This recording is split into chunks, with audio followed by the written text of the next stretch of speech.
Creepypasta de Mickey es real. Cuando fuimos invitadas a participar de un recorrido por unas instalaciones de Disney en nuestro país, Lucía y yo nos sentimos realmente emocionadas. Desde pequeñas nos habíamos sentido atraídas por sus icónicas animaciones, y la oportunidad de dar un paseo por viejos y nuevos estudios nos había dejado sin habla.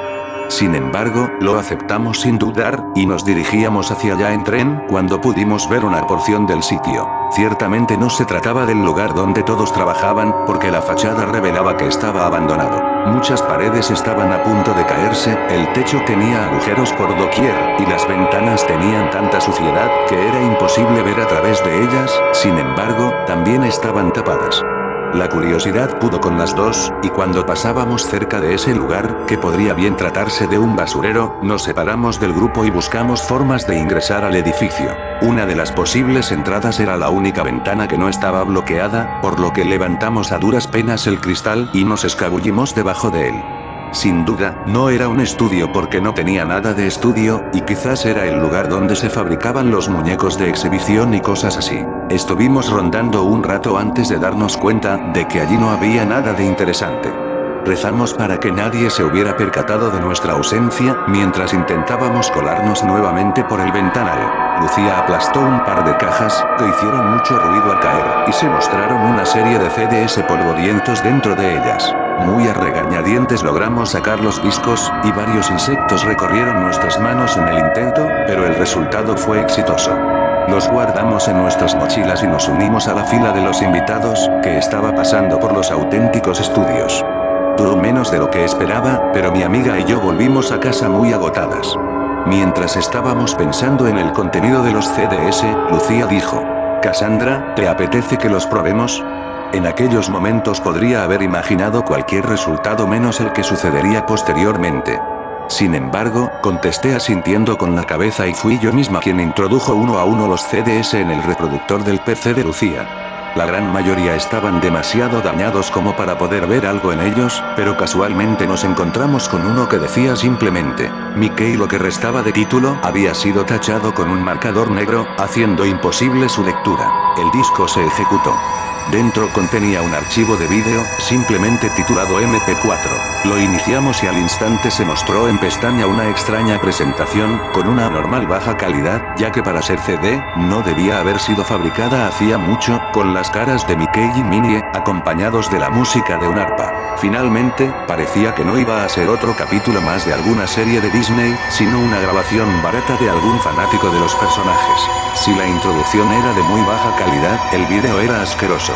Apenas se podría haber distinguido una pared blanca de un fondo negro. Como uno podría esperarse de la creación de un fan, en escena apareció una persona disfrazada de Mickey y luego, otra de Minnie. El audio estaba prácticamente roto, así que era imposible escuchar la conversación que tenían. Riendo por lo bajo, Lucía y yo presenciamos lo que parecía ser una pelea entre los dos ratones, y cada cual se iba por su lado. Minnie a su cuarto, y Mickey al jardín. Como esperábamos, la casa era una edificación normal, y con las habitaciones sucedía lo mismo, inclusive, en el minuto que se veía a Mickey en el jardín, pasaban por allí unas inocentes señoras con bolsas mirando con extrañeza a aquel actor. La representación cambió rápidamente, pues en ese momento se enfocaba una carta que Minnie estaba escribiendo. Las letras eran muy borrosas como para leerla, pero por la estructura la identificamos como un testamento. Ella arrojó la pluma a un lado y se cortó la grabación. Nos sorprendimos, pero pasado ese instante, nos echamos a reír.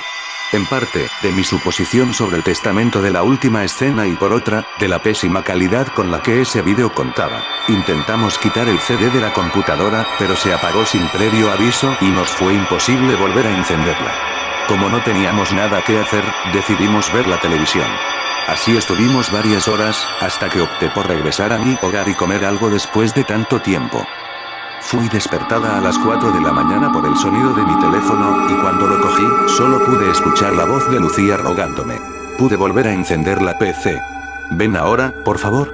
Hay otro archivo MP4 en el disco. Descendí rápidamente las escaleras y tomé la única chaqueta decente que vi colgada en la entrada. Con el pijama aún puesto y unas zapatillas, corrí hacia el departamento en el que mi amiga residía. Cuando llamé a la puerta, ella me atendió enseguida y me arrastró a su habitación. Se había equivocado un poco. En la pantalla no aparecían 2, sino 3 archivos.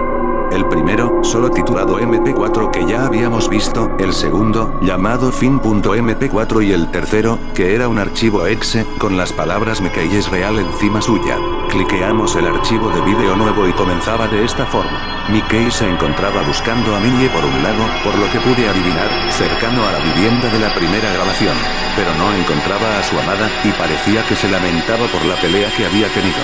Por sobre el distorsionado audio pudimos escuchar un débil llanto.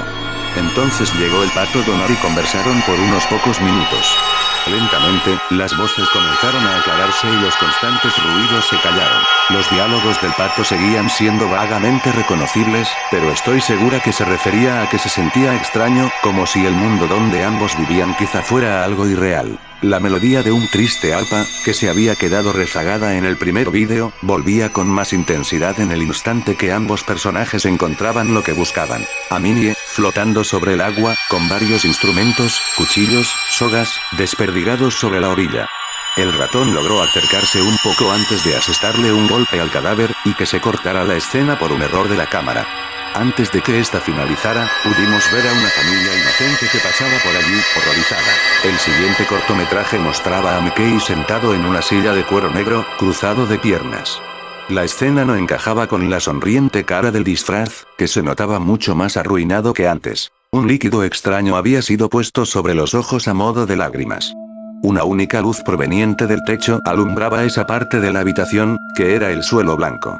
Poco a poco, el personaje se levantó, revelando que detrás de sí tenía unos pedazos de cartón escritos con marcador azul. Comenzó a recitar lo que parecía ser un guión escrito allí, y era algo parecido a esto. Lo que has visto fue la causa. Como me ves a mí, fue el efecto. Lo que te pasará a ti, es la consecuencia. Has visto a las personas que contemplaron con asombro lo que le sucedió a Minnie, todo parecía muy real, ¿verdad? Entonces, ¿por qué no puede serlo? Soy una ilusión, soy parte de una grabación, pero ¿eso significa que no pueda ser real? Ahogué un grito, y Lucía salió disparada hacia atrás por el terror cuando la estática produjo un sonido escalofriante. Más allá de eso, todo transcurría normalmente. Sin embargo, estábamos seguras. Algo fuera de lo común iba a suceder tarde o temprano, fuera malo o bueno para ambas. Lo que cualquiera habría tomado como una broma solo con vernos, para nosotras era una declaración macabra. Fue entonces que mi amiga decidió llamar a la policía. Yo sabía que ellos no podrían hacer nada, por lo que decidí simplemente volver a casa y no decir nada acerca de ello. Sigo viviendo en el mismo espiral de siempre, siempre despertando de un sueño y descubriendo que estoy en otro que tiene el mismo sistema. Él viene, hace cosas indescriptibles con mi cuerpo y acaba la pesadilla, para que parezca un nuevo despertar. Ese despertar es ilusorio, pues antes de que pueda darme cuenta, vuelve a suceder. En cierta forma, me he acostumbrado, pero las preguntas acechan en mi cabeza, ¿dónde queda la conciencia de mi anterior ser, aquel que vivía? ¿Dónde queda la conciencia de ese ser futuro que agonizaba? ¿En qué punto el sueño fue real y en qué punto era solo un producto de mi imaginación? ¿Ya habrán sucedido todas esas cosas? ¿O son premoniciones? ¿Sigo durmiendo, sigo en el espiral, o es algo que pasó y a la vez está por pasar? Puedo dudar de todo lo que me he planteado, pero hay algo es irrefutable. Fue real. Es real. Mickey, para mi desgracia y no como lo imaginaba, es real.